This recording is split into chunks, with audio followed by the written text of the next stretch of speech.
Saw 1 week of your guys out there. I mean, what did you like? What did you need to work on and clean up going into this week? I liked the effort we played with. I thought the guys played really, really hard. And I thought we were attacking the ball, which is something we've made a major point of emphasis. I thought they did a good job with that. I think from a clean it up perspective, there's always numerous things. But I keep going back to communication. I thought overall pretty good job, but definitely some things to clean up there too, as well. So, like any week, there's stuff left, a little meat on the bone and stuff to clean up. Defensive player of the week for the AFC. Yeah. Just what does he mean to the defense? He's a great leader. He's a great communicator. Total pro. Very happy for him because he's a guy that does the right thing every day. Just works really, really hard.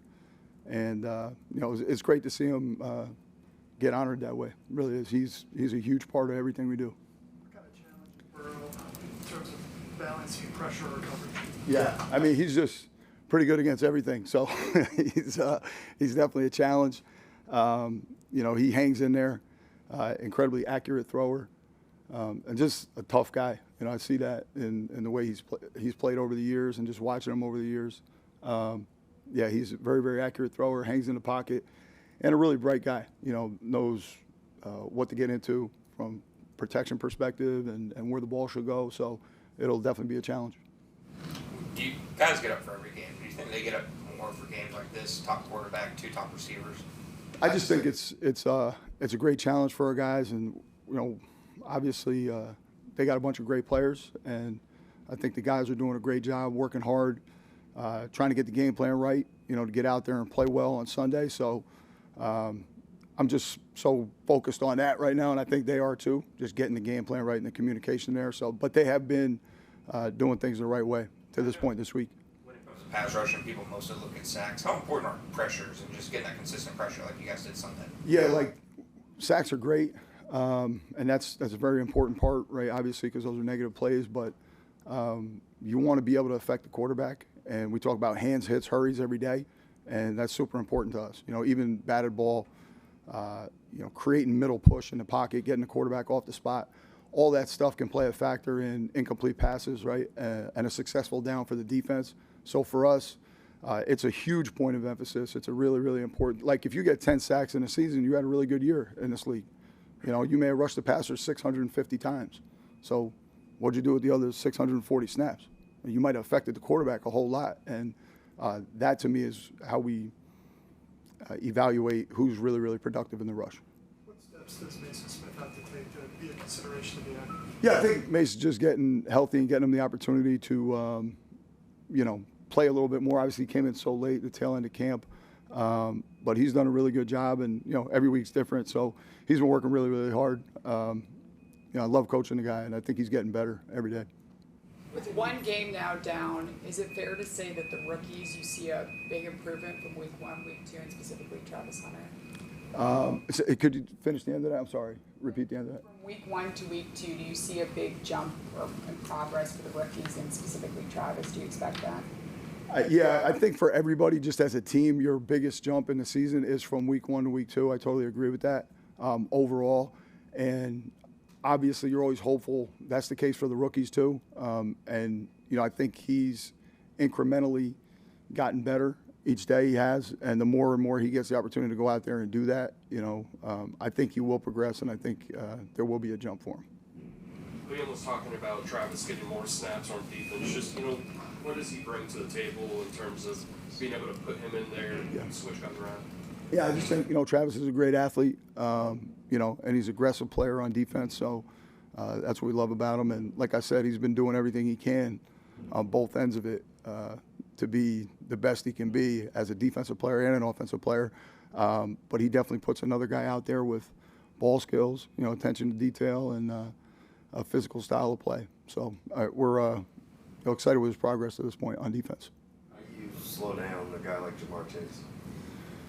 Yeah, I mean, he's an incredible football player. You really have to. Everybody's got to do their 1/11th every game against this guy. And obviously he's had so many successful outings against a lot of different teams. So Definitely a hard guy to stop, because he really has a great catch radius. He's really good at the top of the route. He's good on the line of scrimmage. So, I think he has a lot of qualities that make him an elite receiver. So you really got to do a great job within the game plan. Obviously, knowing where he is and like I said, doing your job on the back end every play. It's because one play can get you. Just how valuable is Jordan Lewis? I mean, the veteran leadership making plays in week 1. Yeah, he's extremely valuable.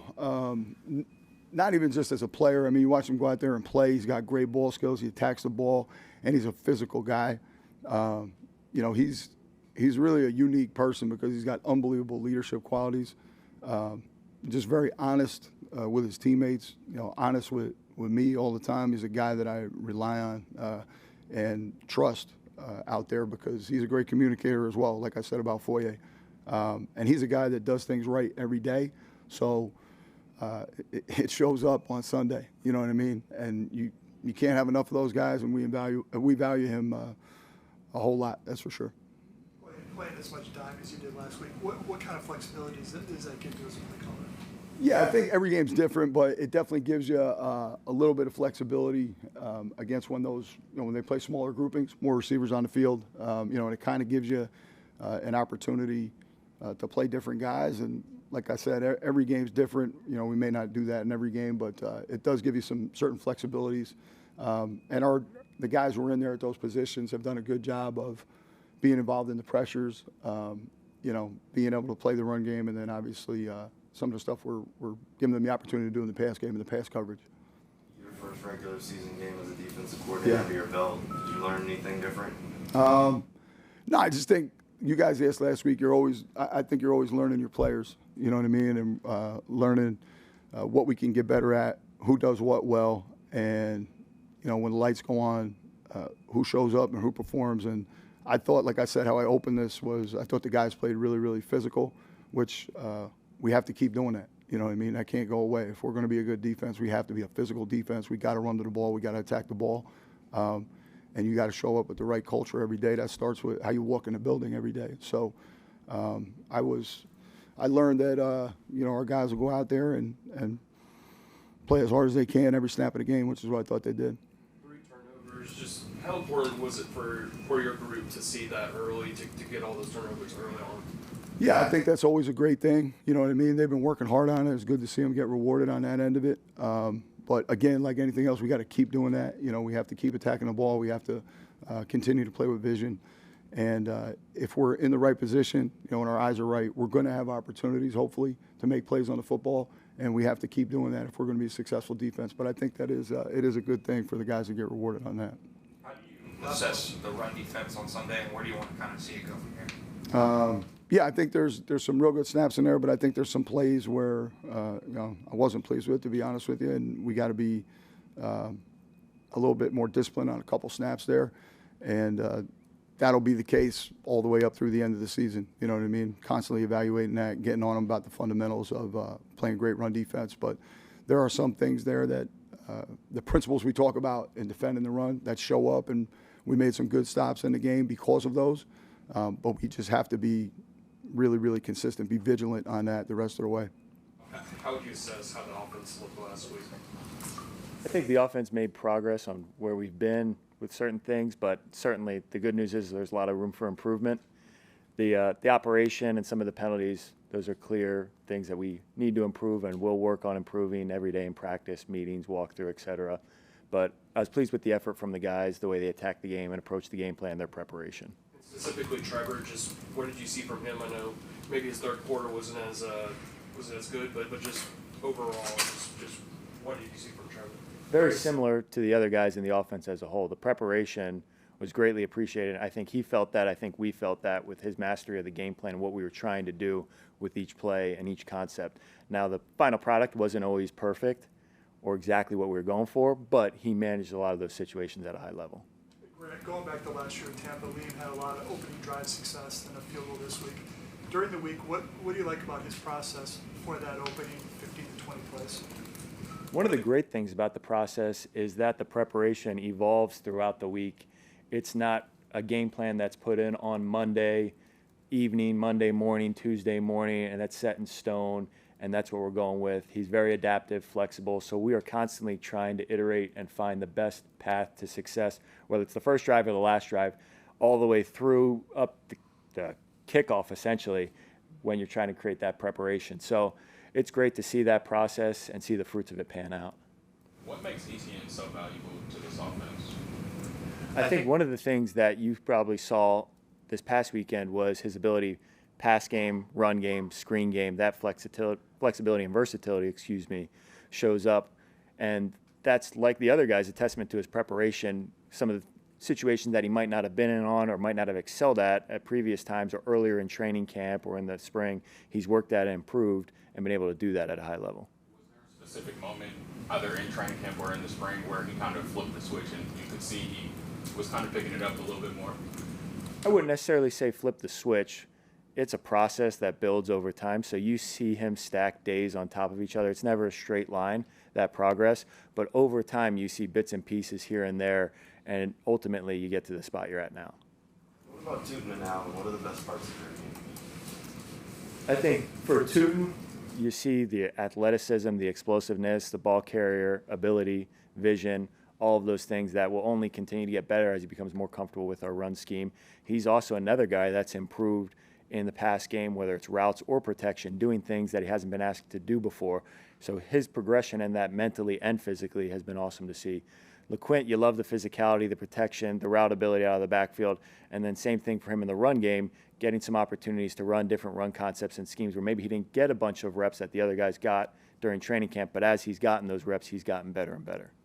So LeQuint, most of the conversation around him, like you mentioned, is kind of as a pass protector, but he can offer some stuff in the running game, like you just said, right? Absolutely. And I think you saw that whether it's run after the catch or when he does get an opportunity to run the ball, he's been able to make plays. Now, the opportunities on Sunday were a little limited, but in preseason and in training camp, you guys see it out there at the practices.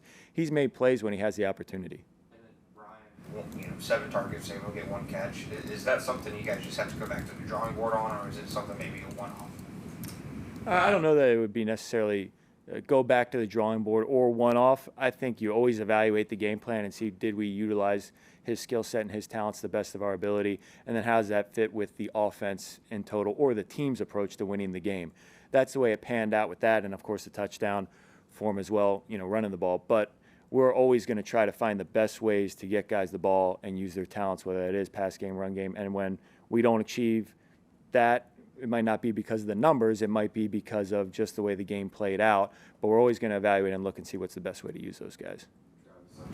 Got 1 game under his belt. How do you think he did his first action? It was exciting to see him out there. Crazy to see the offense, then go back out there and play defense. But I was fired up for him. He's a guy that plays with a lot of passion, so it's cool to see him get that opportunity to go out there and do it for real on Sunday. I think he attacked the game plan, the preparation, all of that with great tenacity. It's a lot to manage, not just as a rookie. You could be a 10-year vet, and that's a lot to manage going into a season opener, trying to learn a new system on offense, a new system on defense, totally new operation from the way the game goes, different TV timeouts from college compared to NFL, different rules, all that stuff. So it was a lot of fun to see him attack it. I think he's another guy that did well but has room to improve like the rest of us do, coaches, players included, and he'll continue to get better and better because of the way he works. Going forward on 4th and 1 on the opening drive is attacking. It's aggressive. It's what Liam said he was going to be. Do you share that? Did you bring that same mentality? Did the offensive staff that he assembled come with that predisposition to being aggressive? Or are you guys having to learn how Liam wants to attack? Yeah, that's a great question. I think we're all learning a little bit from each other. So how much of it is predisposition or how much of it is something that's just innate to all of us?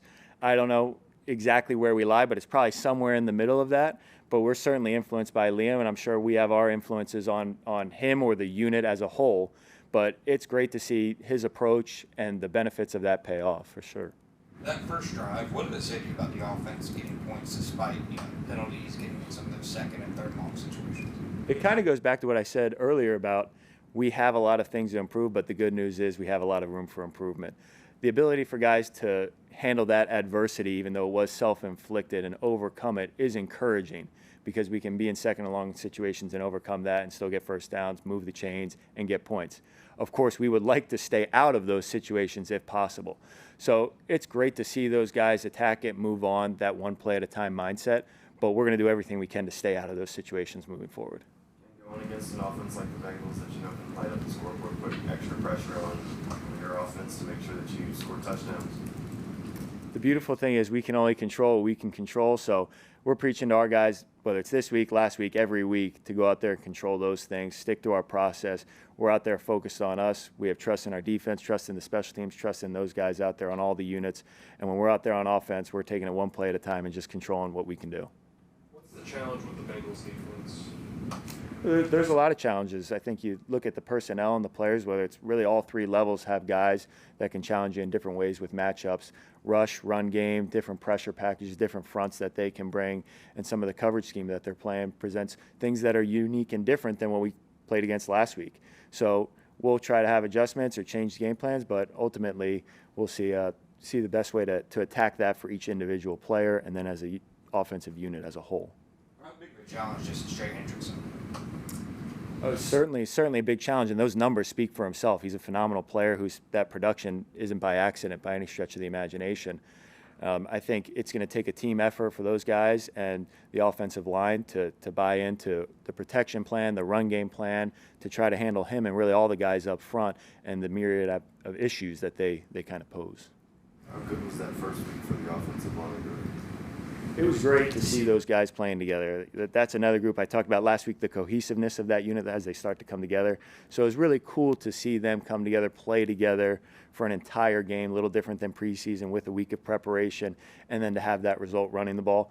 Now, the numbers tell a great story, but they don't tell the whole story. So just like everybody else, we all have room for improvement. I hope that we'll continue working and we'll keep getting better. But it was great to see us be able to run the ball and those guys, come up big in protection and the run game at certain spots of that game.